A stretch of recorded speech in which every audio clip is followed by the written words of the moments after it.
हरे कृष्णा। इस संसार में हम देखते हैं कि हर व्यक्ति एक चीज से बचना चाहता है और उस वस्तु का भय उसको इतना डराता है कि वो उससे बचने के लिए हर हद पार कर देता है, किसी भी हद तक जाने को तैयार होता है। वो कौन सा भय है? मृत्यु का भय।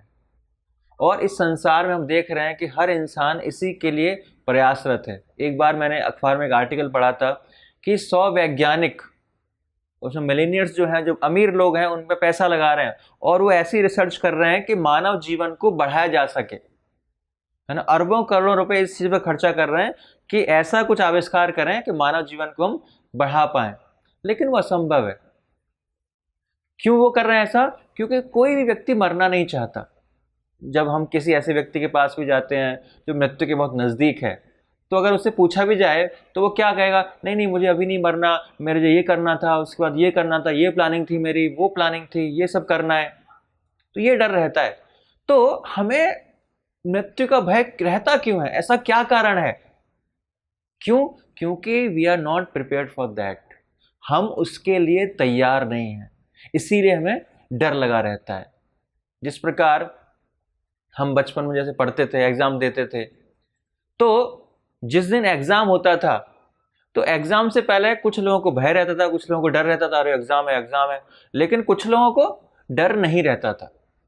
तो कुछ लोगों को जो डर रहता था, मतलब वो एग्जाम के लिए प्रिपेयर नहीं है, वो एग्जाम देने के लिए तैयार नहीं है, उन्होंने मस्ती करी है, पढ़ाई लिखाई की नहीं है।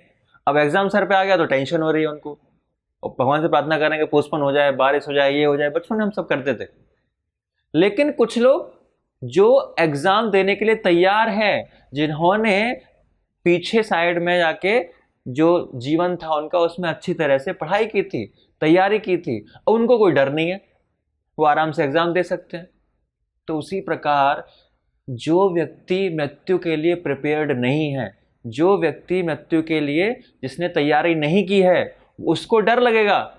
लेकिन जो व्यक्ति तैयार है, उसको पता है कि भाई एक न एक दिन मृत्यु आनी है, तो उसने तैयारी की जीवन में, जितना जीवन उसको दिया गया, उसको कोई दिक्कत नहीं है। तो वो व्यक्ति कौन है? वो है भगवान के भक्त। वो हमेशा तैयार हैं, उनको पता है कि एक न एक दिन मृत्यु आनी है, और मृत्यु से पहले वो तैयारी कर रहे हैं कि कैसे शरीर छोड़ना है, कैसे मृत्यु को प्राप्त करना है। जिस प्रकार हम शास्त्रों में देखते हैं, परीक्षित महाराज की कथा सुनते हैं, तो परीक्षित महाराज को एक ब्रह्मर्षि ने शाप दे दिया कि 7 दिन बाद आपकी तक्षक नाग के काटने द्वारा मृत्यु हो जाएगी। अब उनको जब पता लगा कि 7 दिन बाद मेरी मृत्यु होने वाली है, तो उन्होंने ये नहीं किया कि नहीं नहीं मेरे बैंक में पैसा कितना है, अच्छा उसको वो सेटल करना है, वहाँ पे वो सेटलमेंट करना है, बैंक बच्चों को पासवर्ड बताना बैंक का कि वो सारा पैसा ले लें, नॉमिनी बनाना है। नहीं, इन सब चक्करों में नहीं फंसे। उन्होंने जैसे ही उनको श्राप दिया गया, तो तुरंत सब कुछ राज त्याग अपने बेटे को सौंपकर कहाँ चले गए? गंगा के तट पर चले गए। और जहां भी वहां पर जो साधु आते थे, ऋषि आते थे, उनसे क्या प्रश्न पूछते थे कि जो व्यक्ति मृत्यु के नजदीक है उसका क्या कर्तव्य है। फिर बाद में सुखदेव गोसाई वहां पर प्रकट होते हैं और परीक्षित महाराज सेम प्रश्न उनसे ही पूछते हैं। तो सुखदेव गोस्वामी बताते हैं कि जो व्यक्ति मृत्यु के नजदीक है उसको भागवत श्रवण करना चाहिए, भगवान की कथा का श्रवण करना चाहिए, भगवान के नाम का कीर्तन करना चाहिए। और फिर उन्होंने 7 दिन 7 रातों तक क्या किया? पूरे बिना कुछ खाए पिए सोए क्या किया? भागवत कथा का श्रवण किया। और बिल्कुल जो मृत्यु का भय था बिल्कुल निकल गया उनसे।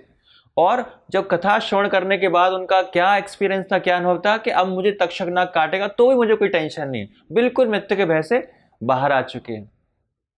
तो अगर हम भी प्रिपरेशन करते हैं, तैयारी करते हैं, हमें तो पता नहीं है। एक्चुअली परीक्षित महाराज के पास तो समय था 7 दिन का कि 7 दिन बाद मेरी मृत्यु होने वाली है। हमारे पास तो ऐसा कोई एफिडेविट नहीं है, कोई सर्टिफिकेट नहीं है कि मेरी 7 दिन बाद मृत्यु होगी। नहीं, हमारे पास तो 7 दिन का भी समय नहीं हो सकता है। तो इसीलिए हमारे पास हमारा वो जो डेट है वो कभी भी आ सकती है। तो इसीलिए हमें प्रिपरेशन करनी है, तैयारी करनी है। वो तैयारी क्या है? परीक्षित महाराज अपने उदाहरण से हमको सिखा रहे हैं कि वो तैयारी जो उन्होंने 7 दिन की वो हमें जीवन भर करनी है, क्योंकि मृत्यु हमारे कभी भी आ सकती है। हमें भागवत कथा का श्रवण करना है, भगवान के नाम का कीर्तन करना है। अगर ये हम जीवन भर करते रहेंगे तो फिर हमें मृत्यु का भय नहीं रहेगा। परीक्षित महाराज के पास एग्जाम की डेट थी, हमारे पास एग्जाम की डेट नहीं है, क्योंकि लाइफ इज अ प्रिपरेशन और फाइनल एग्जाम कब है? डेथ के टाइम समय जो है हमारा एग्जाम लिया जाएगा। तो पूरा जीवन क्या है, हमें तैयारी करनी है। और ये ऐसा एग्जाम है जिसकी कोई डेट नहीं है, हमारी मृत्यु कभी भी आ सकती है। जिस प्रकार हम बचपन में देखते थे, जब हम एग्जाम देने जाते थे, स्कूल में हमारा एग्जाम होता था, टीचर ने बोला इस दिन आपका एग्जाम होगा, तो क्या देखा जाता था कि उस दिन मैक्सिमम बच्चे गोल हो जाते थे, आते ही नहीं थे।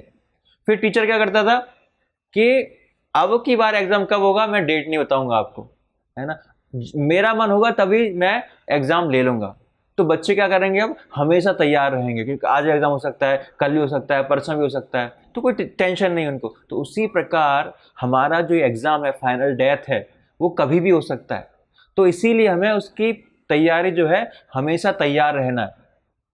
क्या करना है? भगवान की भक्ति करनी है, भागवत कथा श्रवण करनी है, भगवान के नाम का कीर्तन करना है, तो फिर हम इस मृत्यु के भय से निकल सकते हैं। अन्यथा अगर हम ये कार्य नहीं करेंगे, जो भौतिकतावादी व्यक्ति है वो हमेशा मृत्यु के भय में रहता है। लेकिन जो भगवान का भक्त है, जिसने जीवन भर तैयारी की है, भागवत कथा श्रवण किया है, भक्ति की है, उसको कोई डर नहीं है। उसको पता है कि मरने के बाद भी मेरा जो डेस्टिनेशन है, जहां मैं जा रहा हूं, गंतव्य स्थान है, वो इससे बेहतर है। मैं इस संसार की समस्याओं से बाहर निकलने वाला हूं, भगवान की सेवा में नित्य रूप से जाने वाला हूं। तो वो खुश रहता है, तो उसको कोई डर नहीं है। तो हमें भी अगर मृत्यु के भय से बचना है तो क्या करना है? भगवान की सेवा करनी है, भगवान की भक्ति करनी है। हरे कृष्णा। ऐसे ही और भक्तिमय कार्यक्रमों के लिए देखिए हरे कृष्णा टेलीविजन, और इसे प्राप्त करने के लिए आप अपने केबल अथवा DTH ऑपरेटर से संपर्क करें तथा और अधिक जानकारी के लिए आज ही डायल करें 7666 839 839।